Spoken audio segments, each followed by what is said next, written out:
Gusto raw ni Pangulong Bongbong Marcos na maglabas na agad ng anti-EPAL guidelines ang iba't ibang kagawaran at ahensya ng gobyerno.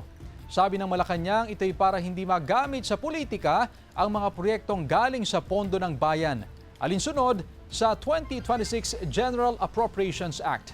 Sabi ni DSWD Secretary Rex Gatchalian, hindi niya papupuntahin ng social workers at ipatitigil niya ang pamamahagi ng ayuda kung may politiko sa distribution site.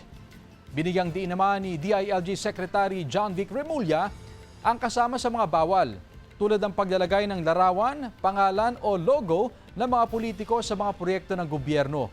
Ang pwede lang ilagay ay mga detalye gaya ng pangalan ng proyekto, kontratista, petsa kung kailan nagsimula at matatapos at kung magkano ito. Hinihikayat din ni Remulla ang publiko na isumbong sa DILG ang mga politikong lalabag dyan.